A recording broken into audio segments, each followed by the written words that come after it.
Halo, selamat sore Tribuners. Anda sedang menyaksikan live update Tribun News edisi Jumat 8 April 2022. Sore ini akan kami sajikan informasi teraktual dan menarik yang dilaporkan secara langsung oleh reporter lapangan kami. Bersama saya, Mesa Desirait, inilah live update selengkapnya. Tanah longsor terjadi di dua kelurahan yang ada di Kecamatan Amurang, Kabupaten Minahasa Selatan. Dua kelurahan tersebut ialah Kelurahan Uwuran 2 dan Kelurahan Bitung. Tanah longsor terjadi karena hujan deras pada Rabu 6 April kemarin. Untuk info selengkapnya akan disampaikan langsung oleh rekan jurnalis Tribun Manado, Manuel Mamoto yang kini sudah terhubung bersama kami. Silakan.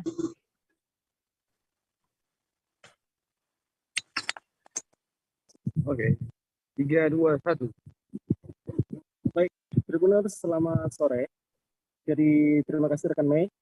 Hujan lebat terjadi di Uwuran di Kecamatan Amurang, Kabupaten Minahasa Selatan, tepatnya di hari Rabu tanggal 6 April 2022. Dari hujan lebat tersebut mengakibatkan terjadinya tanah longsor di dua kelurahan yang ada di Kecamatan Amurang, Tribuners, yaitu di Kelurahan Uwuran 2 dan Kelurahan Bitung, Kecamatan Amurang. Dan dampak dari tanah longsor ini ada 4 keluarga yang kena dampak tersebut, yakni ada dua keluarga di Kelurahan Uwuran 2 dan 2 keluarga di Kelurahan Bitung. Yang kena dampak bencana tersebut adalah keluarga Mananeki Timbuan dan keluarga Timin Serit yang di Uwuran 2, dan di Kelurahan Bitung ada keluarga Tumbuhan Frans dan keluarga Kowuring Liando. Nah, dari kejadian ini tidak ada korban jiwa, Tribuners, namun kerugian materi saja yang dialami oleh beberapa warga yang terkena dampak. Dan oleh pemerintah setempat berusaha untuk membuat salut nanti di sekitaran lokasi yang terkena dampak longsor. Dan pemerintah juga saat itu sudah langsung turun ke lokasi serta memberikan bantuan sekedarnya. Jadi Pemkab Minsel melalui Badan Penanggulangan Bencana Daerah memberikan bantuan berupa sembako dan tikar. Dan pada saat kejadian tersebut beberapa material longsor yang menutupi sebagian rumah, dapur, dan kamar mandi itu sama-sama dibersihkan oleh beberapa aparat keamanan baik dari TNI maupun masyarakat serta para perangkat kelurahan yang ada di sana. Baik Tribuners, mungkin sekian yang dapat saya laporkan dari Kabupaten Minahasa Selatan. Kembali ke rekannya. Terima kasih Manuel Mamoto atas laporan Anda. Selamat bertugas kembali. Para guru di SMP Negeri 1 Manado melakukan aksi solidaritas terhadap seorang guru di SMP tersebut yang viral karena melakukan kekerasan terhadap siswa pada Kamis 7 April. Para guru ini bergerombol di ruang kepala sekolah tempat diadakannya pertemuan untuk membahas kasus guru tersebut. Kasus itu juga menjadi atensi dari Dinas Pendidikan Manado hingga sebuah tim diturunkan untuk mencari penyebab masalah tersebut. Untuk informasi selengkapnya akan disampaikan langsung oleh rekan jurnalis Tribun Manado, Arthur Rompis yang kini sudah terhubung bersama kami. Silakan Arthur. Ya, selamat sore Mei dan Tribuners. Jadi di Manado ada kasus yang dalam 2 hari terakhir ini viral karena ini menyita banyak sekali perhatian dari netizen.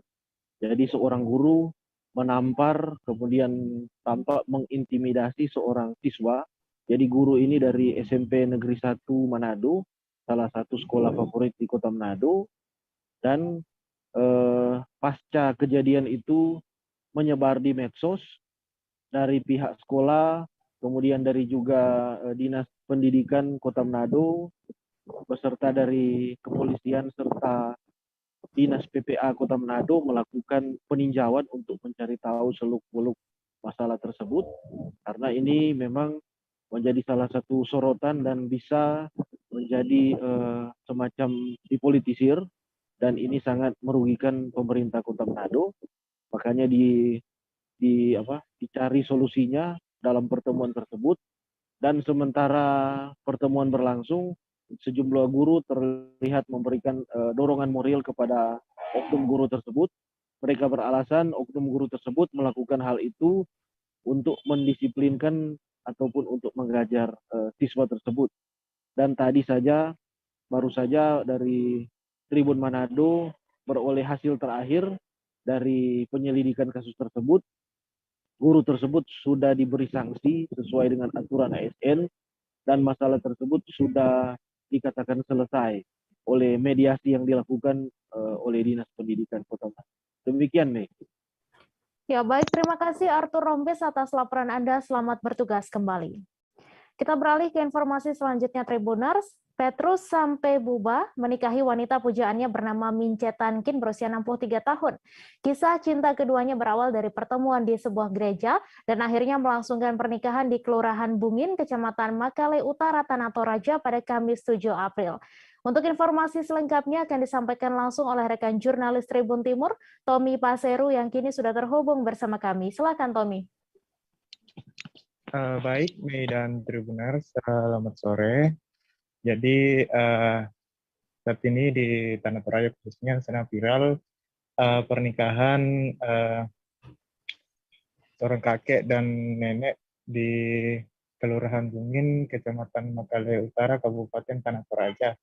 Jadi masyarakat atau netizen menyebut bahwa pernikahan Petrus Sampai Buba dengan Mince Tangkin ini disebut-sebut sebagai bukti bahwa cinta itu tak mengenal usia.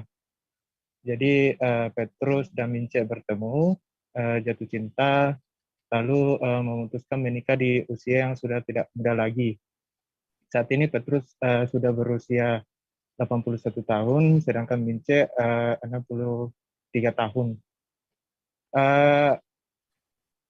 Saat di dalam acara pernikahan tersebut, raut bahagia tampak jelas di wajah Petrus dan Mince.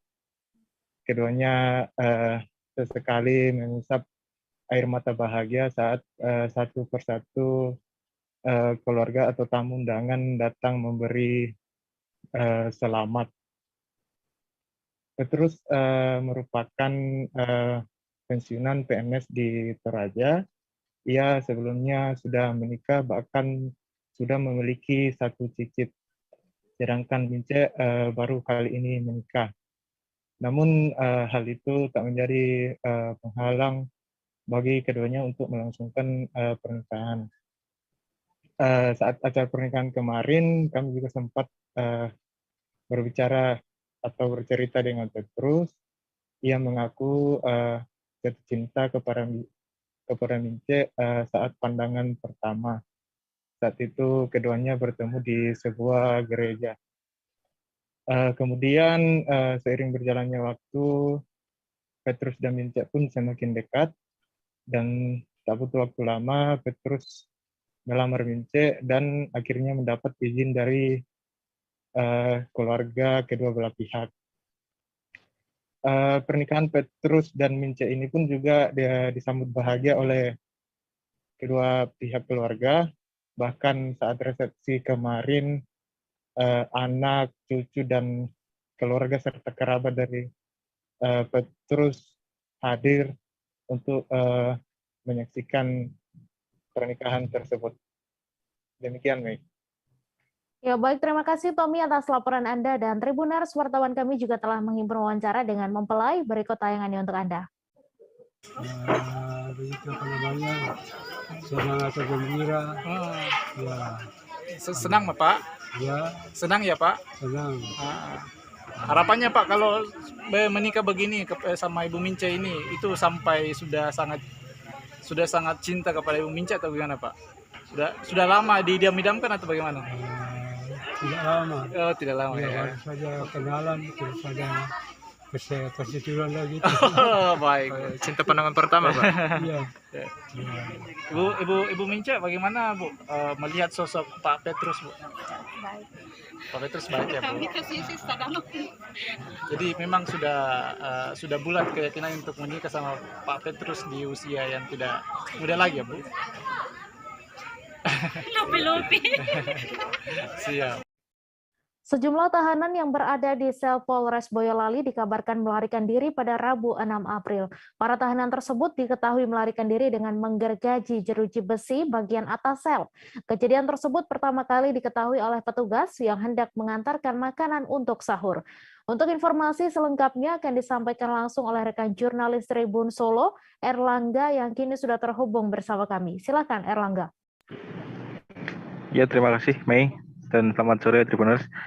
Ya, untuk tahanan di Mapolres Boyolali yang kabur itu kejadiannya diketahui Rabu ketika seorang petugas yang sedang berjaga akan memberikan makan sahur. Jadi diketahui itu sekitar pukul 3:30 pagi. Jadi ketika seorang petugas akan memberikan makanan sahur, sesampainya di sel itu tahanan sudah tidak ada, dan di bagian jeruji besi bagian atas itu rusak. Dan kemudian dari Polres Boyolali melakukan pengejaran, dan di hari Rabu itu juga didapatkan 3 dari 7 yang melarikan diri, 3 berhasil ditangkap lagi dan dilakukan pendalaman. Jadi mereka mengakunya keluar dengan menggunakan menggergaji jeruji besi yang ada di sel tahanan.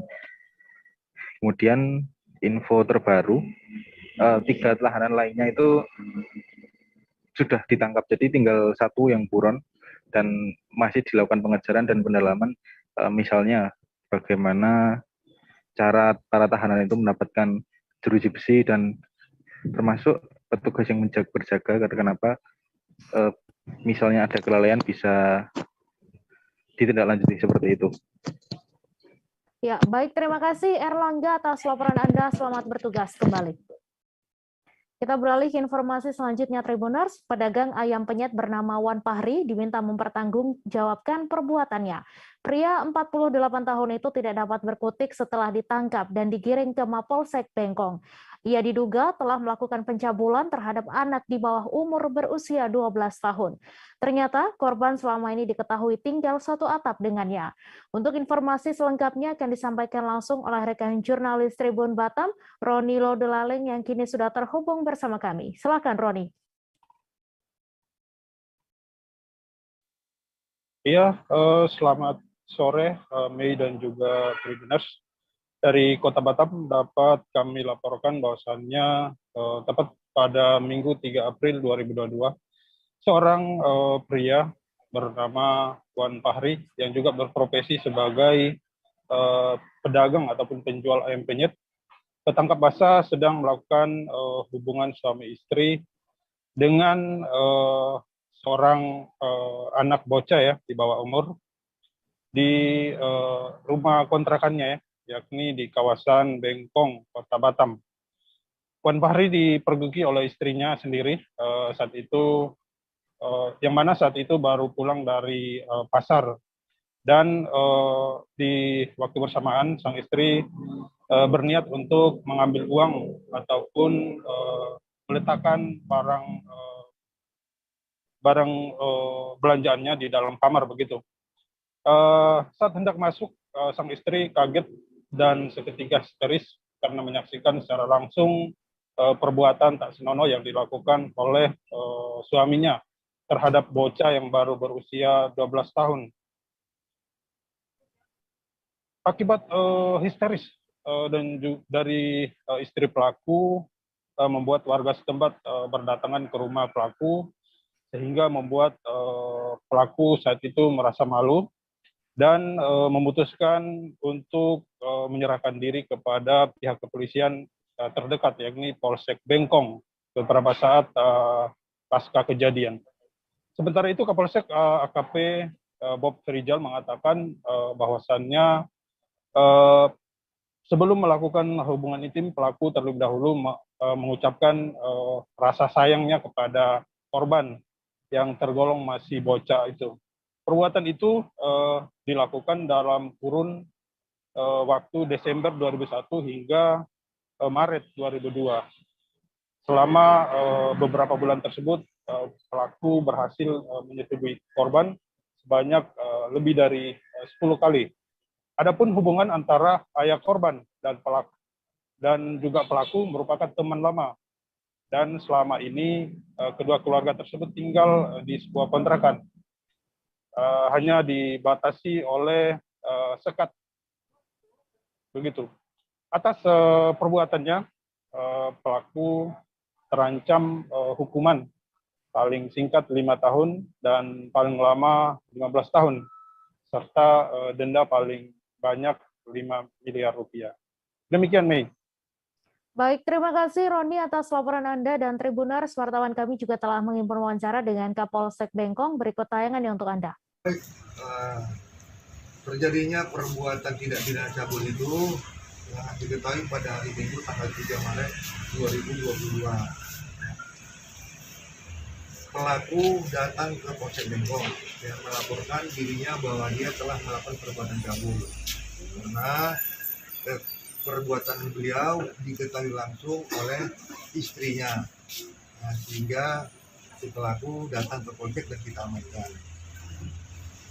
Itu terjadi pada tanggal 3 Maret 2022. Untuk perbuatan ini sudah berlangsung dilakukan oleh si pelaku sebanyak 10 kali. Hubungan antara korban dengan pelaku ini adalah teman si pelaku ini berteman baik dengan ayah si korban. Sama-sama satu profesi jualan. Yang satu jualan bakso, ayah si korban, yang si pelaku adalah jualan tempe, ya, jualan. Dan juga pelaku tinggal satu rumah dengan keluarga korban. Satu rumah artinya itu ada disekat, ada 2 ruangan, ruangan A dan ruangan B. Ya, ruangan A tinggal keluarga pelaku dan ruangan B tinggal keluarga korban. Ya. Kemudian pada saat ibu korban melahirkan, karena kamar tidak ada di rumah si korban, si anak ini ditinggalkanlah di rumah si pelaku selama 1 tahun. Dititip, sudah diasuh, dianggap seperti anak kandung oleh istri daripada si pelaku. Kami akan kembali seusai jeda sejenak Tribuners, tetap di Live Update. Oke, apa kabar Bang Arief di sini untuk strateginya? Kalau saya sendiri di Jumit 37 ini yang semalam baru mulai, saya udah pasti. Sebenarnya aku nggak ngerasa itu penangkapan atau penggerebegan atau apapun itu. Karena gitu, posisinya aku kriteria. Jadi kita mengenal disebut dengan stroke yang tidak berdarah dengan stroke yang berdarah. Stroke yang tidak berdarah itu biasanya ditandai dengan adanya penyumbatan. Kalau itu penyumbatan di sini mungkin pikirnya tidak ke situ kali ya. Tapi kalau di Korea atau di Kamboja itu ada beberapa paper yang saya itu Mas, ya, dulunya tukang koran.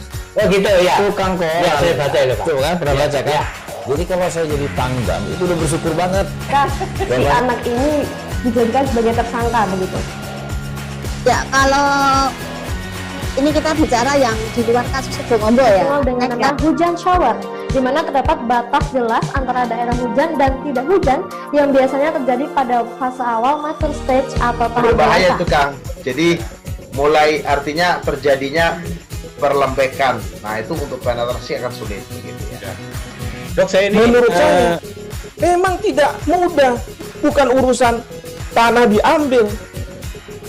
Kalau misalnya Amerika Serikat sekarang, Rasulullah mengatakan di dalam sebuah hadis bahwa berpuasa di 6 hari Syawal itu.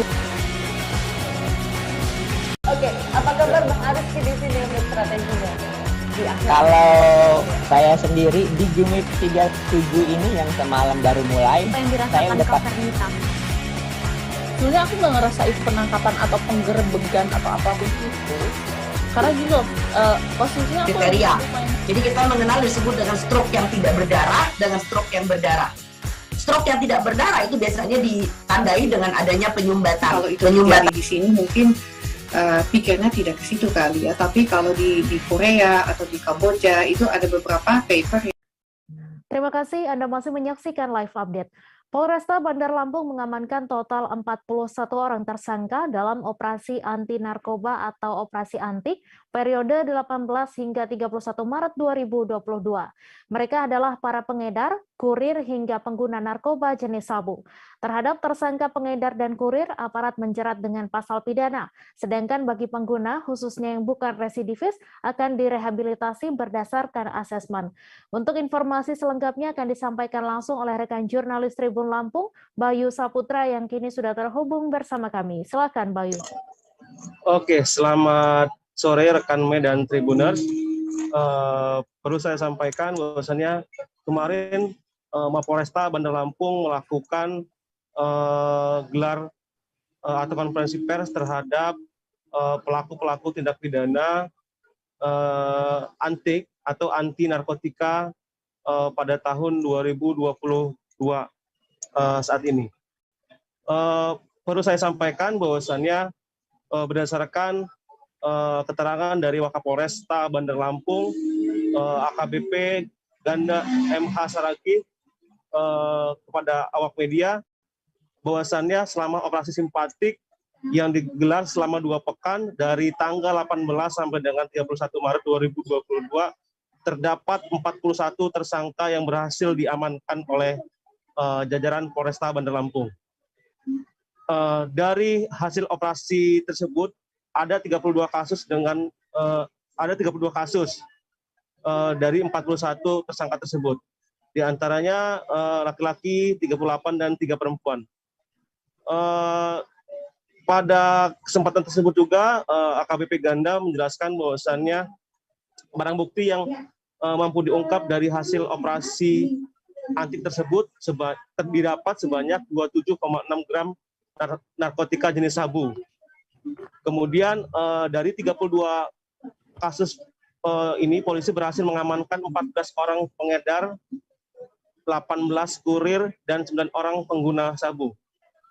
Adapun pasal yang diterapkan yaitu 114 ayat 1, sub pasal 112 ayat 1 dan pasal 127 ayat pasal 127 bagi pengguna.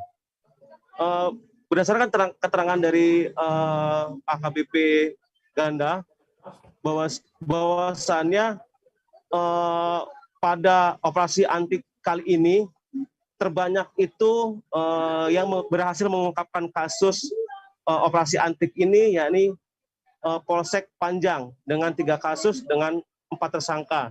Kemudian disusul Polsek Tanjung Karang Barat dengan 2 kasus dan 3 tersangka.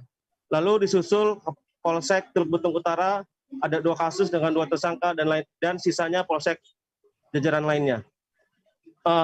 Diungkapkan oleh Ganda bahwasannya memang pada pelaksanaan operasi antik ini selain dapat sabu, pihaknya juga mendapatkan ganja sebanyak 9 paket atau 1 kasus. Begitu rekan Mei yang bisa saya sampaikan. Baik, terima kasih Bayu Saputra atas laporan Anda. Selamat bertugas kembali.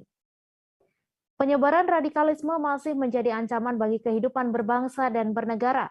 Untuk itu, masyarakat diharapkan tidak lengah dan terus mengantisipasi penyebaran paham terlarang tersebut. Seperti yang dilakukan di Kabupaten Bulungan, Kalimantan Utara. Pencegahan dilakukan dengan membentuk Kampung Pancasila untuk mencegah radikalisme. Untuk info selengkapnya akan disampaikan langsung oleh rekan jurnalis Tribun Kaltara, Georgie Sentana Silalahi, yang kini sudah terhubung bersama kami. Silakan, Georgie.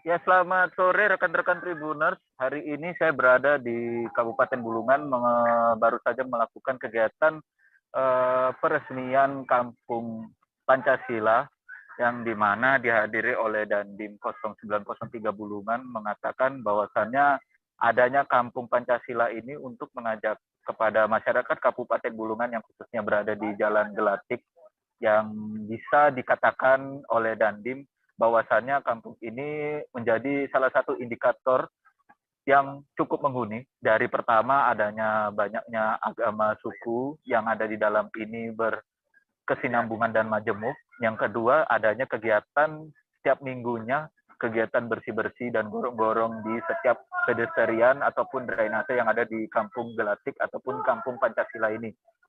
Sebenarnya dari yang disampaikan oleh pihak Dandim 0903 Bulungan yaitu Kolonel Infantri Akototo bahwasannya indikator yang harus disampaikan yang harus ada di Kabupaten Bulungan ini masyarakatnya tentu harus pertama majemuk, kemudian ini bisa menjadi salah satu contoh untuk di kampung-kampung lainnya yang ada di Kabupaten Bulungan.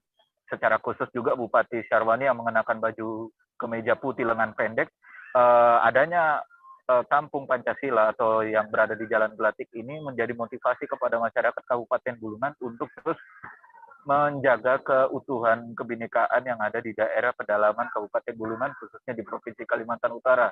Sebab bahwasannya masyarakat Kabupaten Bulungan sangat mencintai kultur daerahnya dan juga menghargai sebuah perbedaan yang seharusnya juga bisa ditiru untuk di daerah-daerah lainnya yang ada di Kabupaten Bulungan, khususnya di 10 kecamatan Kabupaten Bulungan.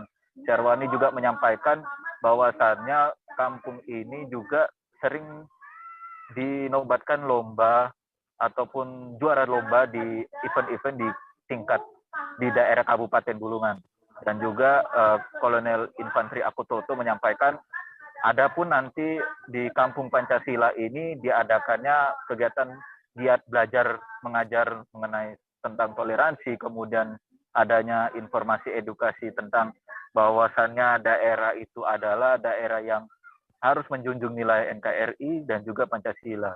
Sebab di daerah Kabupaten Bulungan ini juga termasuk daerah yang bisa dikatakan daerah trans yang menuju ke Kabupaten Berau, yaitu Provinsi Kalimantan Timur, maupun di daerah menuju perbatasan Malaysia. Demikian Mei yang bisa dapat saya sampaikan, kembali ke studio. Baik, terima kasih Georgie atas laporan Anda. Selamat bertugas kembali.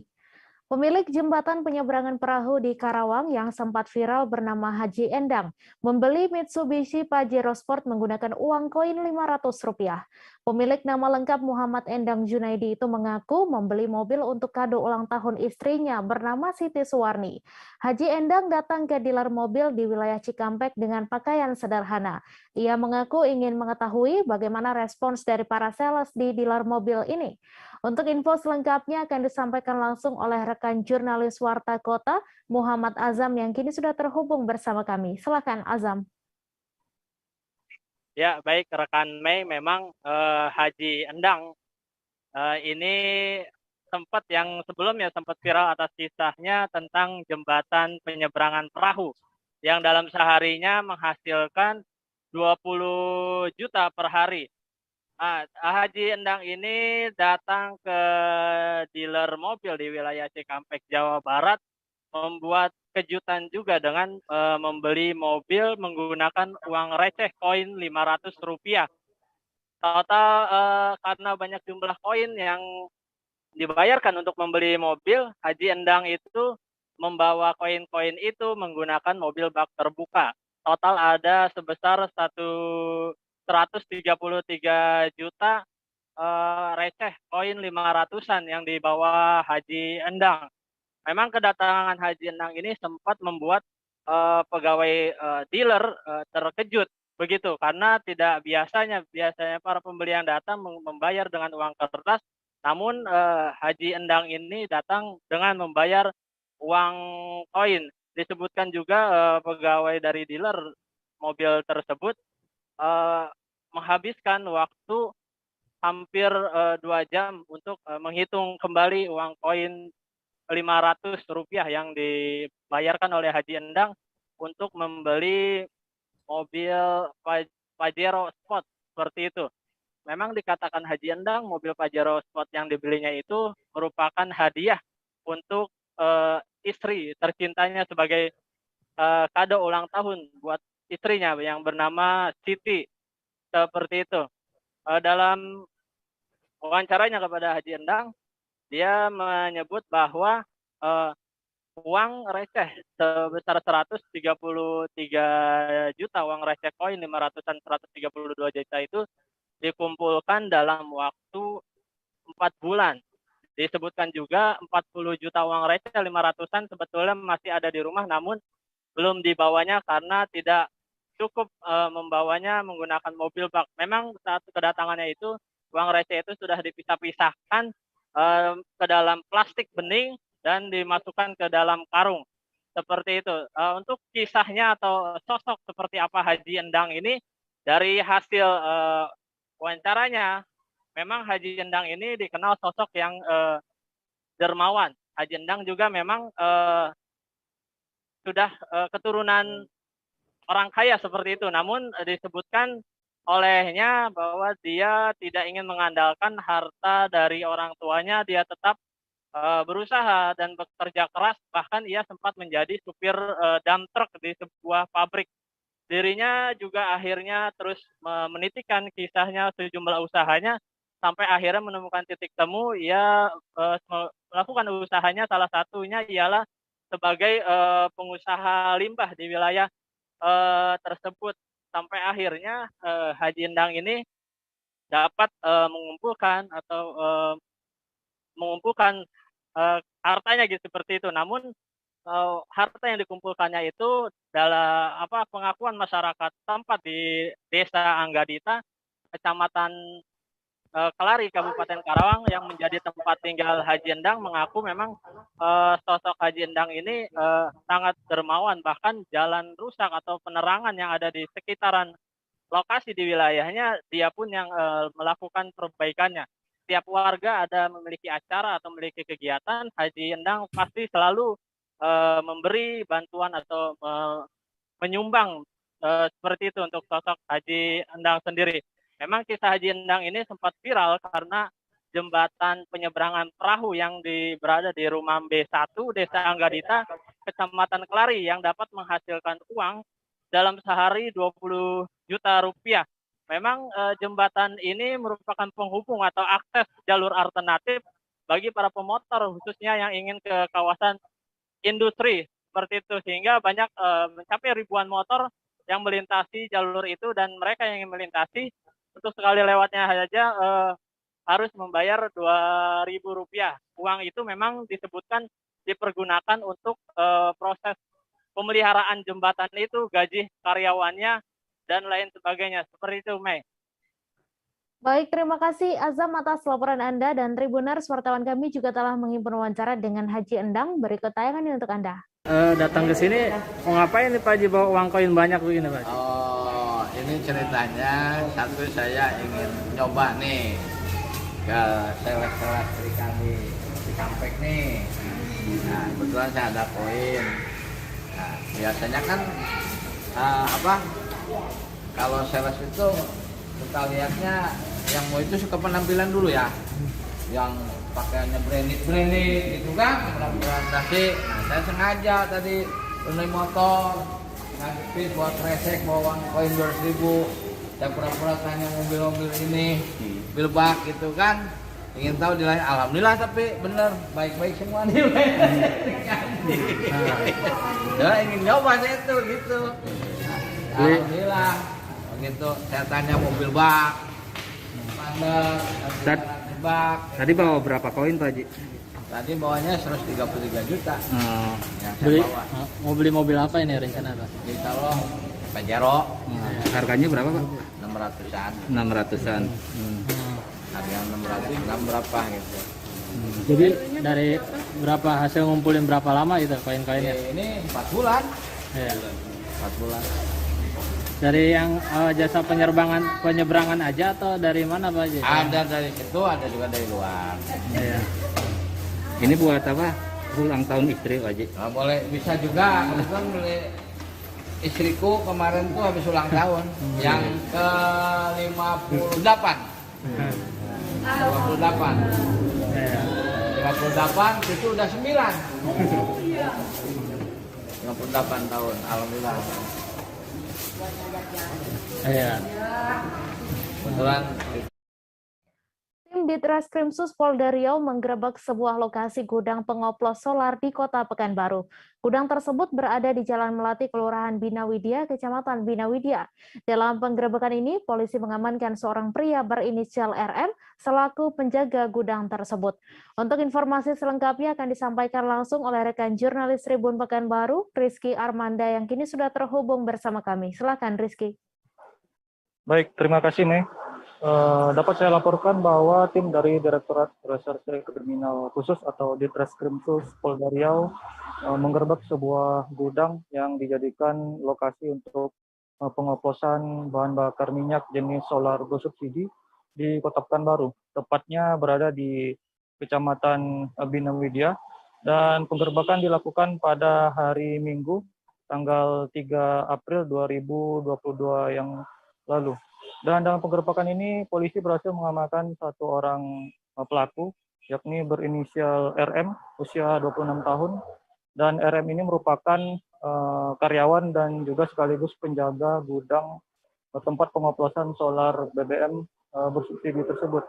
Dan dalam hal ini, pihak kepolisian juga masih memburu satu pelaku lainnya, yakni berinisial FG, yang juga sudah ditetapkan masuk dalam daftar pencarian orang.